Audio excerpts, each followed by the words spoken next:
जय हिंद। डिस्कशन शुरू करते हैं। उम्मीद है सब कुशल होंगे। और अब तो हम लोगों ने कई डिस्कशन टेस्ट कर लिया, 43 ऑलरेडी डिस्कस कर चुके हैं, 44th डिस्कशन में है हम लोग। आप सबका बहुत बहुत स्वागत है। और शुरू होगा पैराग्राफ से। पैराग्राफ को हम लोग छेड़ेंगे नहीं, क्वेश्चन को छोड़ेंगे नहीं। चलिए शुरू करें। हमारा पेन किधर है? हमारा पेन किधर है भाई? हमारा पेन किधर है? ओके, हमारा पेन हमारे पास है। शुरू करते हैं। पैराग्राफ है और आपके सामने है। तो पैराग्राफ को ऑलमोस्ट हम लोग छेड़ते ही नहीं है, लेकिन जूम तो करेंगे।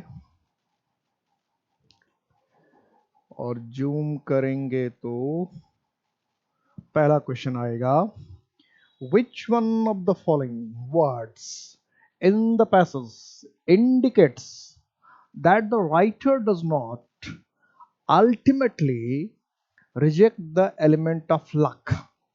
कि लक, किस्मत की बात बिल्कुल वो रिजेक्ट नहीं करता है। ये कहां से बोलता है कि पूरी तरह से खारिज नहीं करता, किस्मत मानता है। Luck whines, diligence is the mother of good luck.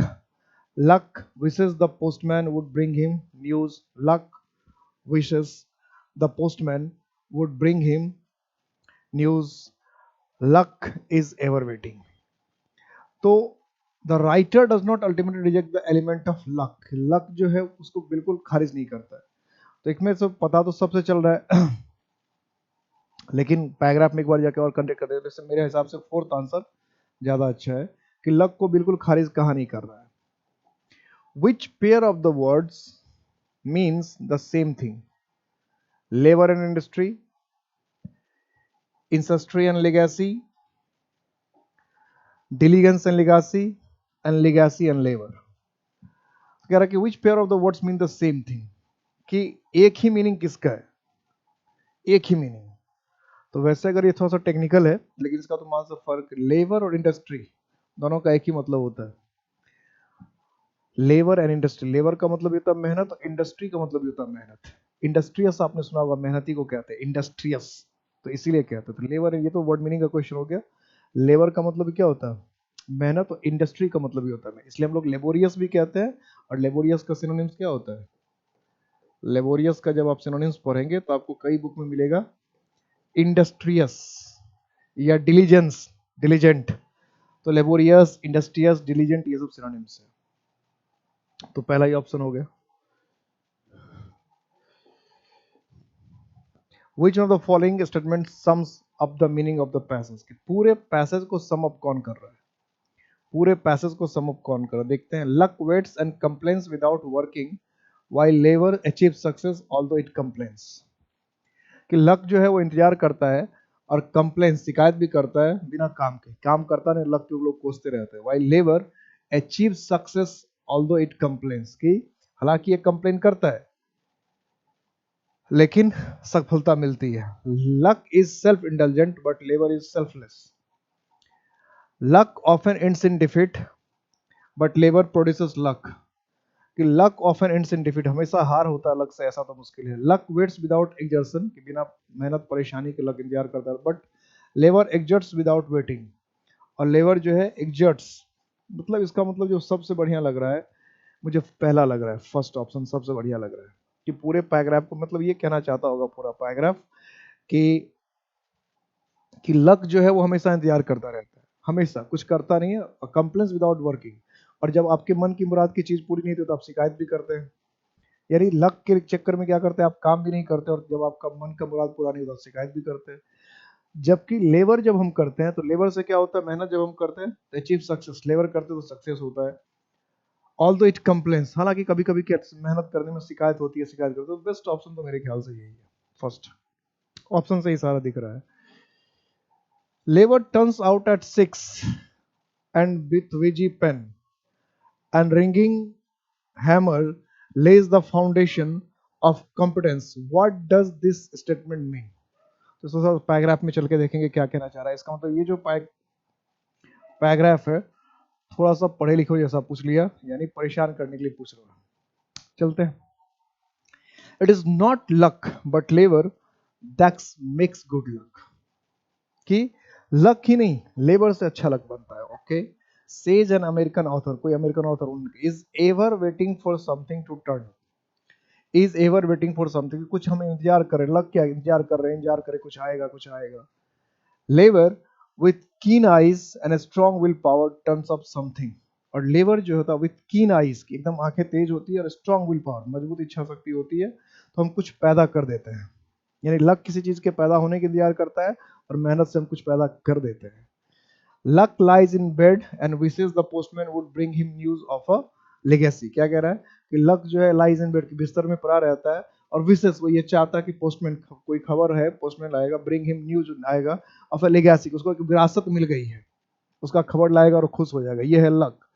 Labour turns out at 6, क्या होगा, सुबह उठता है luck, and with busy pen, एकदम बिजी हो जाता है काम में, एंड रिंगिंग हैमर, और क्या करता है एकदम हथौड़ा वगैरह पीट रहा है, नहीं काम कर रहा है, लेज द फाउंडेशन ऑफ कॉम्पिटिशन, योग्यता के बुनियाद को रखता है।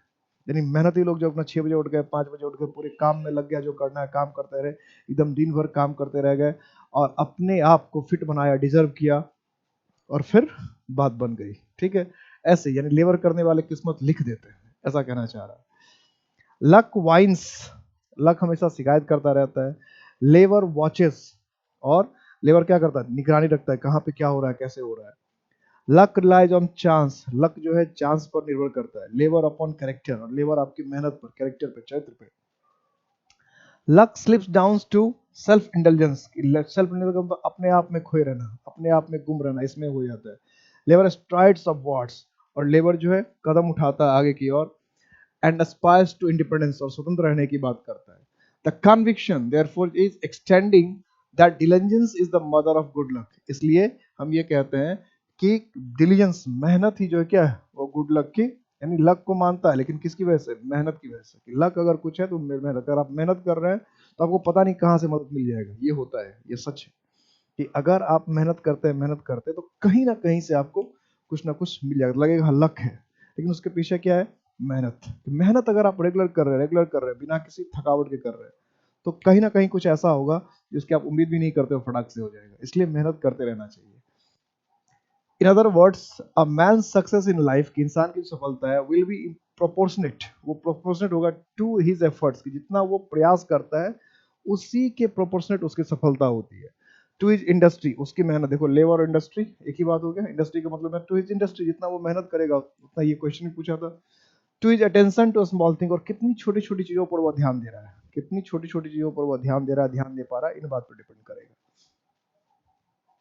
ठीक है, ओके। अब तो क्वेश्चन बन जाएगा सारा।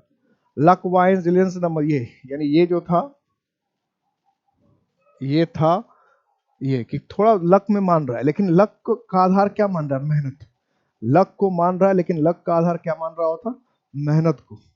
मेहनत को लक का आधार मान रहा है, मेहनत को, हार्ड वर्क को लक का आधार मान रहा है। तो सेकंड, नेक्स्ट, इसका तो हो ही गया था फर्स्ट। अब है कि विच, अगर सोल पूरा क्या करें, सम अप करें, तो सम अप में यही होगा, पहला ही होगा, इसका मतलब ये भी ठीक ठाक हमने ऑप्शन लगा लिया था। फोर्थ पे आते हैं, लेबर टर्न्स एट 6, इसका क्या मतलब है, इसका मतलब है labour lays the foundation of the building, the writer and the laborer and the true eyes of the society. There is no worker who as the laborer who begins his day at 6 in the morning. Hard work of all kind makes people different. यानी इस पूरे sentence का meaning क्या है कि कोई व्यक्ति अगर हार्ड वर्क करेगा, कोई व्यक्ति अगर, इस क्वेश्चन को भी हम ऑप्शन नहीं पढ़े थे उस समय, तो इस ऑप्शन को भी पढ़ते तो ये ऑप्शन अपने आप हो जाता है कि hard work of all kinds, की हर तरह का जो हार्ड वर्क करते हैं, मेक्स पीपल डिफरेंट, तो लोगों को क्या करता है, अलग बना देता है। ठीक है, तो इसलिए hard work of all kinds, के हर तरह का हार्ड वर्क। क्लियर है, ओके। तो सारे ऑप्शन बन गए थे, ये ऑप्शन भी बन ही जाता, लेकिन दो तो ऑप्शन वैसे भी बन ही गए थे। Next, find out error part in the sentences. Don't talk to him, उससे बात मत करो। ही ऑलवेज, हमेशा, रिमेन्स इन टेम्पर, की गुस्से में रहता है। दिस डेज, आजकल, कि आजकल हमेशा गुस्से में रहता है, टेम्पर। क्या होगा भाई बताओ। तो ये थोड़ा सा जो मिस्टेक है ना, ये गहराई में पूछा हुआ मिस्टेक है। गहराई में पूछा हुआ मिस्टेक कहने का मतलब ये है, गहराई में पूछा हुआ मिस्टेक कहने का मतलब ये है कि ये सब इडियम वगैरह जब हम याद करते हैं तब हमें ध्यान रखना चाहिए। तो इन टेम्पर नहीं होता है, इन अ टेम्पर होता है हमेशा। इन टेम्पर जैसे कहते हैं make a noise, make a fun, have a fun, make a mistake, तो उसमें से ए नहीं छोड़ सकते। इन ए नटसेल, ए नहीं छोड़ सकते। जब इडियम याद करते हैं तो आप ढंग से याद कीजिए कहाँ कहाँ ए है। तो इन अ नटसेल ए छोड़ देगा, मेक अ नॉइस ए छोड़ देगा, इन अ हरी ए छोड़ देगा, जैसा अभी छोड़ दिया। इन a temper, in a temper का मतलब क्या, गुस्से में रहना। इन अ टेम्पर का क्या मतलब है कि गुस्से में रहना, हमेशा गुस्से में रहना। In a temper, in a temper. He is university professor, ये तो क्वेश्चन पिछला टेस्ट में भी था और इसमें कुछ मिसप्रिंटिंग हो गया, उसको ठीक कर लेते हैं पहले। He is a university professor, ये तो मिसप्रिंट है, पिछले क्वेश्चन में ए था। But of his three sons neither, ये पता रखे हैं, पिछले टेस्ट में भी ये क्वेश्चन था। नाइदर की जगह क्या हो जाएगा, नन या नॉट वन, जो भी है, हैज, क्योंकि नाइदर का इस्तेमाल क्या होता है, सिर्फ दो के लिए, और यहाँ थ्री सन्स है तो नाइदर का तो इस्तेमाल हो ही नहीं सकता प्रोनाउन, तो आपको नन लिखना पड़ेगा। I do not know where would he, ये क्वेश्चन तो मैंने कई बार करवाया था, टेंस में बताया था कैसा क्वेश्चन बार बार पूछेगा, बता रखा था ना, टेंस में करवाया था, याद है? टेंस में करवाया, याद है? याद आया क्या टेंस में कब करवाया था? तो I do not know where would he have gone so early in the morning, कि सुबह में इतनी जल्दी कता कहाँ चला गया मुझे नहीं पता। तो आप तो बता रहे हैं कि कहाँ गया मुझे नहीं पता, आप क्या कह रहे हैं, कहाँ गया मुझे नहीं पता, यही बात हो रही है ना, कि कहाँ गया ये मुझे नहीं पता, मुझे पता ही नहीं कि वो कहाँ गया। तो जब आपको पता ही नहीं कि कहाँ गया, जब आपको पता ही नहीं कि कहाँ गया,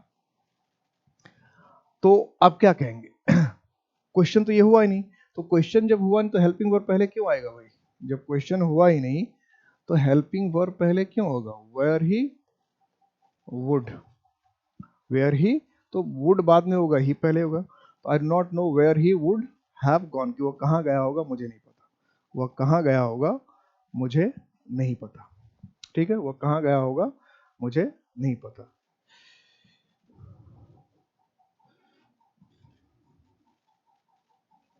नेक्स्ट,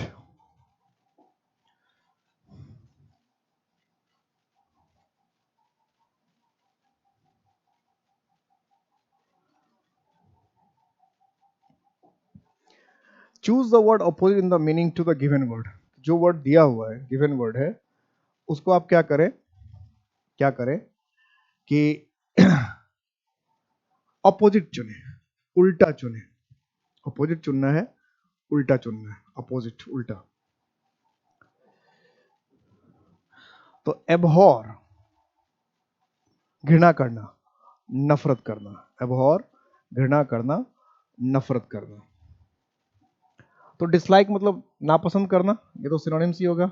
हेट्रेड, हेट्रेड का स्पेलिंग मिस्टेक हो गया, हेट्रेड घृणा, नफरत, ये भी सिनोनिम्स ही हो गया। एबहॉर का मतलब भी नफरत होगा, डिसलाइक मतलब भी नफरत, हेट्रेड मतलब भी नफरत।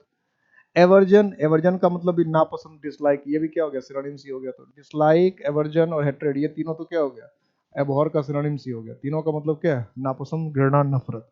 तो फिर एक ही बचेगा, फिर इसका मतलब, इसका अगर सारा वर्ड मीनिंग भी आपको याद होता तो भी बन जाता, ऐसे ही बन जाता। एफेक्शन, एफेक्शन का मतलब क्या है, स्नेह या लगाव। तो हेट्रेड का, एबहॉर का मतलब होगा घृणा या नफरत, घृणा या नफरत, डिसलाइक, हेट्रेड, एवर्जन, सिनोनिम्स हो गया। और एफेक्शन मतलब स्नेह या प्रेम, तो ये क्या हो गया, ऑपोजिट हो गया। Ample, choose the word synonym in the meaning of the given word।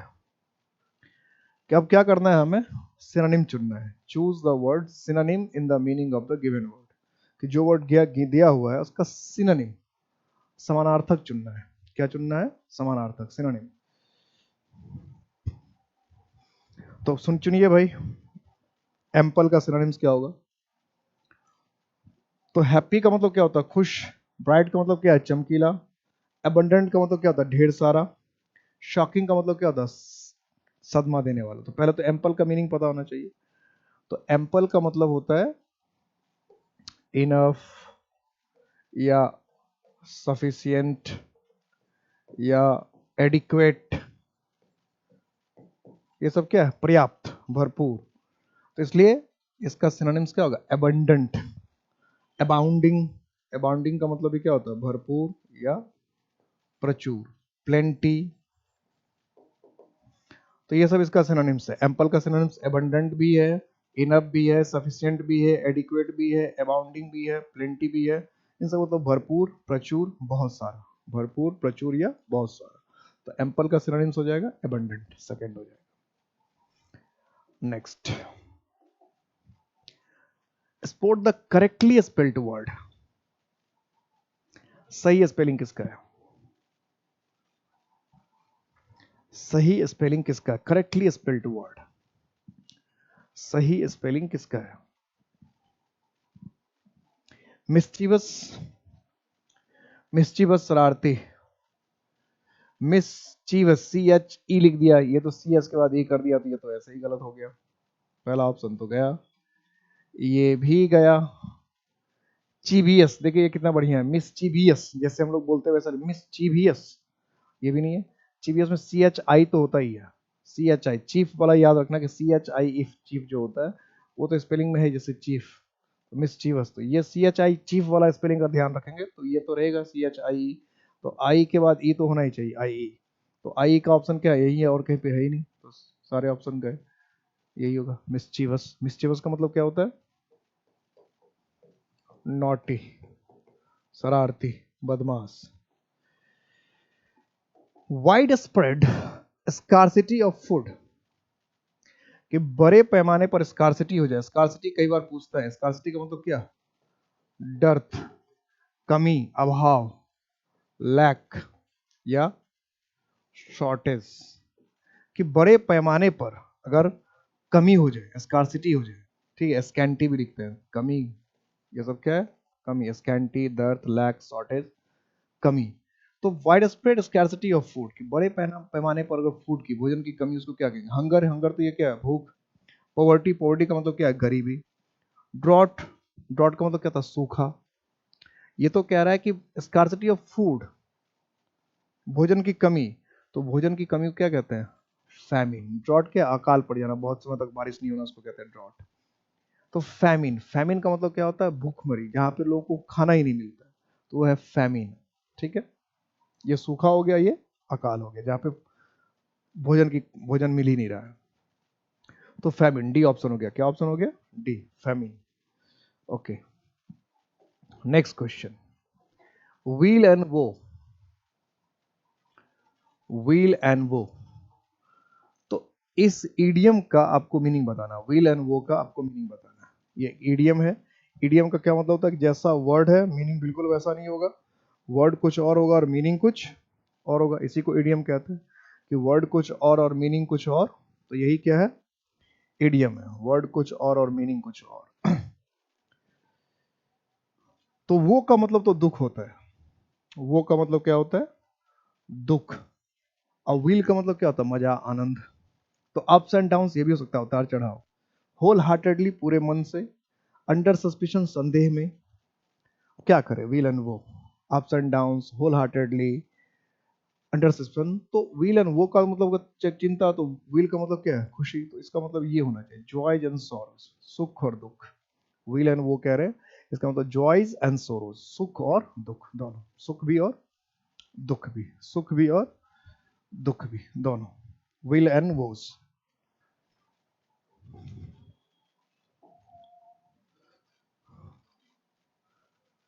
The king said to his man, राजा ने अपने आदमी से कहा, do not afraid of the enemy, कि दुश्मन से डरने की जरूरत नहीं है। राजा ने अपने आदमियों से कहा कि दुश्मन से डरने की जरूरत नहीं है, दुश्मन से डरने की जरूरत नहीं है। तो the king ordered his man to not be afraid, to not be afraid of the enemy. Ordered, आदर, आदेश दिया हो सकता है। The king asked his man to not be, not जो है हमेशा क्या होता है? पहले आता है, और टू हमेशा बाद में आता है। इसमें क्या? टू नॉट बी, इसमें नॉट हमेशा, देखिए मैंने इसमें पढ़ा, नॉट टू बी, नॉट पहले आना चाहिए। तो ये दोनों ऑप्शन तो ऐसे ही ऑप्शन से कट गया। किसमें क्या है, नॉट बाद में आ गया, नॉट पहले, नरेशन में जाकर देखिएगा नॉट हमेशा पहले होता है। तो ये दोनों ऑप्शन तो कट गया, ऑप्शन से ही कट गया। अब देखो the king ordered his man not to, इसमें देखिए नॉट आया तो ये हो सकता है। The king told his man to be afraid, ये तो मीनिंग है, इसमें तो नॉट ही गायब कर दिया। देखो तीन ऑप्शन ही कट गया। कितना सेंटेंस का मीनिंग आपको कुछ पता नहीं होता तो भी आप इसको बना देते हैं। और जो नरेशन में मैंने बेसिक रूल बता रखा है उस रूल को सिर्फ फॉलो करते हैं कि नॉट पहले आता ही नहीं, हमेशा नॉट पहले आता है। इसमें भी टू पहले आ गया, इसमें भी टू पहले आ गया, दोनों में क्या है, टू पहले आ गया, तो ये वैसे ही गलत हो गया। इसमें से नॉट ही गायब कर दिया, तो ये तो सारे ऑप्शन ही गलत हो गए, सी के अलावा सारे ऑप्शन ही गलत है। इसलिए क्या होगा, सी, सी हो सकता है, और सारे ऑप्शन ही गलत है, तो सी हो गया।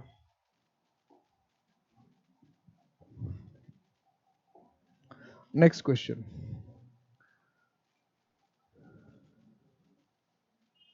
The company paid her a meagre salary. जैसे मैंने अभी लिखवाया था मीगर, तो अभी कई सिनोनिम्स मैंने लिखवाए थे आपको, स्कैंटी, और क्या लिखवाया था, स्कारसिटी, स्कैंसिटी, स्कारसिटी, स्कैंटी। उसमें मीगर भी एक वर्ड था, जब अभी मैं लिखवाया था तो उसमें मीगर भी लिखते हैं, मीगर का मतलब भी अल्प होता है, scanty, meagre. The company paid her a meagre salary, बहुत कम छोटा सैलरी पे कर रहा था, बहुत कम या छोटा सैलरी या बहुत कम, तुच्छ। अब बनाना वॉइस, तो she was paid a meagre salary by the company. तो लिविंग थिंग भी और नॉन लिविंग थिंग भी होता है, तो हम लोग क्या करते हैं, लिविंग थिंग से बना तो उसके हिसाब से तो बन गया ये पहला वॉज पेड, ये तो बन सकता है। अब मेगर, इसमें देखिए टेंस ही बदल दिया, तो पहले ये बने, हम दूसरे ऑप्शन को काट रहे हैं कि कोई और भी हो सकता है क्या, तो पहला तो वाज पेड बन गया तो ठीक बन गया, हैज बीन। इसमें क्या करते हैं, सी वाज बीइंग, इसमें भी टेंस बदल दिया तो ये भी गया ऑप्शन। अब meagre salary was to be paid, was to be paid, ये तो मीनिंग ही बदल दिया, टू बी का तो इसमें कहीं है ही नहीं, तो इसका मतलब ये ऑप्शन भी क्या है, गलत हो गया। तो सारे ऑप्शन ही गलत है। वैसे नॉर्मल रूल के हिसाब से चलते तो पहला वैसे भी ठीक हो गया था, तो किसी और को देखने की जरूरत नहीं थी, लेकिन फिर भी एक बार कंफर्म कर लेना चाहिए, एक बार कंफर्म कर लेना चाहिए। तो फर्स्ट ऑप्शन हो गया। टेंस के हिसाब से ऐसे बन रहा था, पेड क्या है, पास्ट इंडेफिनिट है, तो पास्ट इंडेफिनिट में सिर्फ यही है, ये भी नहीं था, ये भी नहीं था। इसमें क्या कर दिया, वाज टू कर दिया, इसका तो स्ट्रक्चर ही चेंज कर दिया। It was his that led him to penury. Penury का मतलब क्या होता है, पॉवर्टी। पेनूरी का मतलब क्या होता है, पॉवर्टी, गरीबी। तो किस वजह से कोई गरीबी हो सकता है, फ्लैम्बॉयंस, फ्लैम्बॉयंस का मतलब एकदम जोश से, उत्साह से भरा हुआ होना। स्पेलिंग करेक्शन में बहुत पूछता है फ्लैम्बॉयंट। तो क्या कोई जोश से उत्साह से भरा रहेगा तो क्या वो गरीब हो जाएगा, ना भाई। एरोगेंस, घमंडी, तो बहुत घमंडी आदमी रहेगा तो क्या हो जाएगा, बहुत घमंडी आदमी होगा तो क्या गरीब हो जाएगा। कोई आदमी अगर घमंडी है तो गरीब हो जाएगा क्या, ऐसा ऐसा भी नहीं है। इबुलियंस मतलब भी होता है जोश, उत्साह, बहुत इबुलियंस, जोश, जील, उत्साह से, जोश से भरा हुआ, तो क्या वो गरीब हो जाएगा, नहीं। एक्स्ट्रावेगेंस, फिजूल खर्ची, बिना मतलब के खर्च करना, पैसे पानी की तरफ बहाना। तो कोई अगर फिजूल खर्च करेगा, बिना मतलब के पैसे खर्च करेगा, बिना सोचे समझे पैसा खर्च करेगा, तो हो सकता है, तो गरीब हो सकता है। तो इसका मतलब क्या होगा, एक्स्ट्रावेगेंस की। इट वॉज हिज एक्स्ट्रावेगेंस, कि अपने फिजूल खर्ची की वजह से ही, अपने फिजूल खर्ची की वजह से ही उसको क्या करना पड़ा, अपने फिजूल खर्ची की वजह से उसको गरीब होना पड़ा, या वो गरीब हो गया, अपने फिजूल खर्च करने की वजह से वो गरीब हो गया। ठीक है, तो क्या होना चाहिए, सी होना चाहिए।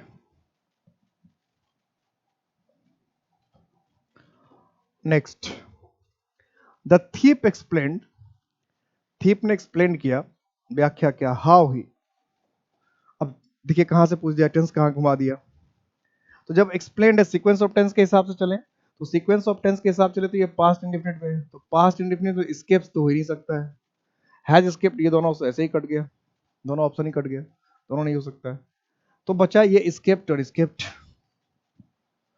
तो पहले वो जेल से भाग गया ना, एक्सप्लेन तो बहुत बाद में किया, भागा होगा, फिर पुलिस के पीछे पकड़ी होगी, फिर पता नहीं कहां से पकड़ा होगा, फिर कोर्ट के सामने पेश किया होगा, तो ये काम बहुत पहले हो चुका होगा, और उसके बाद उसने एक्सप्लेन किया होगा, तो ये काम पहले से हो रखा है, इसलिए क्या होगा, हैड। ठीक है, had, he had escaped from the jail. He will import no information, import कोई इंफॉर्मेशन नहीं लेगा वो कहीं से, किसी से कोई इंफॉर्मेशन नहीं लेगा। कहना क्या चाह रहा है, he will import no information from anyone, किसी से कोई इंफॉर्मेशन नहीं लेगा, ऐसा कहना चाहता है, किसी से कोई इंफॉर्मेशन नहीं लेगा। इंपोर्ट, तो इंपोर्ट का मतलब यहां पर लेना, इंपोर्ट का मतलब क्या होगा, लेना। तो कहीं किसी से कोई इंफॉर्मेशन नहीं लेगा, इंपोर्ट, कोई इंफॉर्मेशन इंपोर्ट नहीं करेगा। तो किसी से नहीं लेगा, सेपरेशन की बात है, सेपरेशन की बात है तो क्या होगा, फ्रॉम होगा, सीधी सीधी बात। प्रीपोजिशन का क्वेश्चन हो गया ये। इसमें भी देखो प्रीपोजिशन क्वेश्चन है, पिछला सेट में प्रीपोजिशन का तो 5 क्वेश्चन आसपास आ गया था, इसमें भी देखो 2-3 क्वेश्चन तो आएगा फिर प्रीपोजिशन से। The man was absorb his work, absorb का मतलब क्या, तल्लीन, डूबा हुआ। तो जो इंसान था वो डूबा हुआ था, कहाँ डूबा हुआ था भाई, तो अपने काम में डूबा हुआ था। इंसान कहाँ डूबा हुआ था, अपने काम में डूबा हुआ था। एब्जॉर्ब का प्रीपोजिशन क्या होता है, in, he was absorbed in his work, कि अपने काम में डूबा हुआ था, अपने काम में लगा हुआ था, अपने काम में मगन था, अपने काम में मगन था, काम में डूबा हुआ था, काम में लगा था। The man was absorbed in his work, in. ठीक, नेक्स्ट।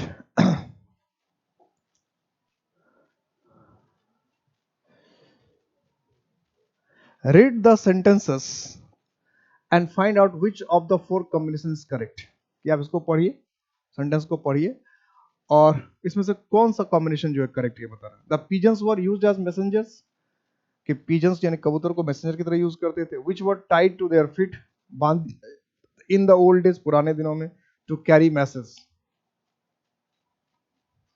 अब क्या करें इसमें, तो इन द ओल्ड डेज या तो लास्ट में होगा या शुरू में होगा, टाइम बता रहा है। तो पहले देखिए आर किस में, लास्ट में या शुरू में, आर या तो शुरू में हो या लास्ट में। तो आर इसमें शुरू में है, आर इसमें शुरू में है, लास्ट में किसी में नहीं है। इसका मतलब ये ऑप्शन गया, ये ऑप्शन हो ही सकता है। क्या बता रखा है, एडवर्ब, टाइम बताने वाला जो एडवर्ब होता है या तो शुरू में होता है या लास्ट में होता है। तो लास्ट में किसी में है ही नहीं, तो जिसमें लास्ट में नहीं है वो तो गया। तो इस चीज को बना दो में पहला ऑप्शन, पहले इसको बना in the old days, P, दोनों में आर के बाद तो पी है ही। The pigeons were used as messenger to carry messages. अब मैसेज ही तो पान बांधा जाएगा, इसका मतलब आर के बाद क्या होना चाहिए था, आर के बाद पी, और पी के बाद क्या होना चाहिए था, एस, और एस के बाद होना चाहिए था क्यू। इसका मतलब क्या होगा, आंसर यही होगा, क्योंकि मैसेज पहले होगा, मैसेज बांधा जाएगा टांग में, तो ये मैसेज पहले होना चाहिए और विच टाइप बाद में होना चाहिए, तो एस के बाद क्यू, एस के बाद क्यू। तो इसका मतलब क्या होगा, बी ऑप्शन होगा।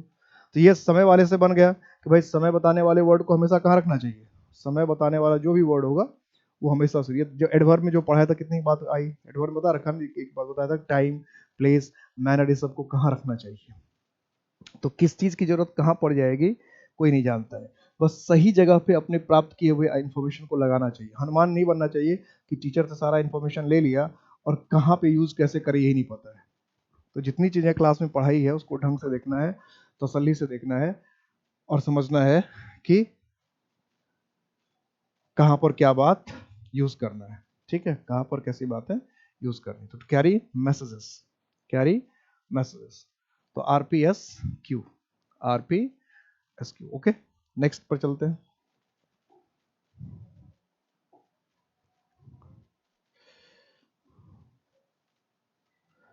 No other drama in Sanskrit is so good as Shakuntala, कि शकुंतला जितना बढ़िया ड्रामा है उससे बढ़िया ड्रामा जो है संस्कृत में और कोई नहीं है। संस्कृत में शकुंतला जितना बढ़िया ड्रामा है उससे बढ़िया ड्रामा कोई नहीं है, यही कहना चाह रहा है।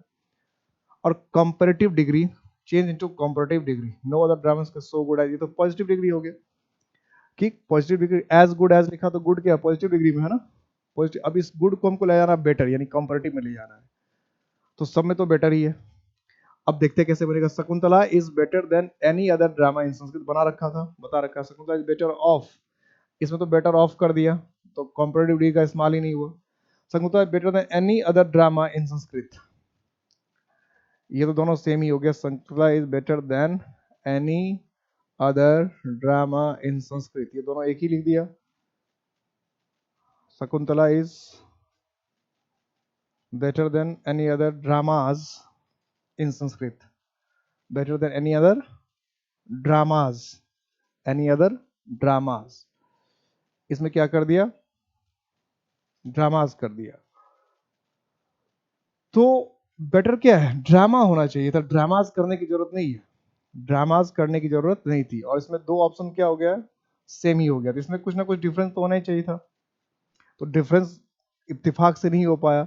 सपोज कर लेते हैं इसमें देन लिख दिया और इसमें मान लेते हैं कि ऐसा वाला देन करते हैं, अपने मन से कर लेते ताकि आंसर डिफरेंस हो। तो फिर पहला क्या होगा, छट जाएगा। तो फिर क्या बचेगा, तो कुछ ना कुछ तो डिफरेंस होना चाहिए, एग्जाम में तो सेम आंसर देगा नहीं।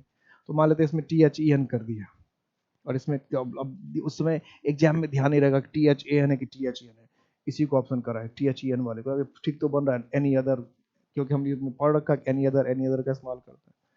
तो Shakuntala is better than any other drama in Sanskrit. तो ये सी क्या है, बेहतर हो जाएगा। ठीक है, एकदम छोटे छोटे, क्योंकि जब उसको थोड़े से माइन्यूट डिफरेंस ही करना है, छोटा सा ही डिफरेंस करना है, तो कहीं भी कुछ भी फंसा सकता है, कुछ भी उड़ा सकता है, उसकी अपनी मर्जी। तो ये सारे टेस्ट के सारे आपके क्वेश्चन थे, सारे मजे से बनाइए। सारे रूल्स देखिए, टेस्ट जब भी आप बनाते हैं तो टेस्ट में सारे रूल्स, सारे जो चैप्टर्स है कम से कम 10 बार पढ़ा होना चाहिए। एकदम नोट्स बना के, तो क्लास तो आपने देख लिया सारा, सारे नोट्स बनाने के बाद नोट्स को कम से कम 10 बार 12 बार पढ़ जाइए। यही है, नोट्स से बाहर कोई कोई क्वेश्चन आ रहा है, जितना पढ़ा है उससे बाहर क्वेश्चन जा रहा है, कभी कभी नहीं जाएगा। तो जो चीजें पढ़ाई है उसको एकदम बार बार बार बार बार बार बार बार बार बार उसी को पढ़ना है। उसमें इतनी चीजें पढ़ा रखा है आपको कि क्वेश्चन कभी इसका एयरफोर्स का से बाहर जाएगा ही नहीं, कभी नहीं जाएगा।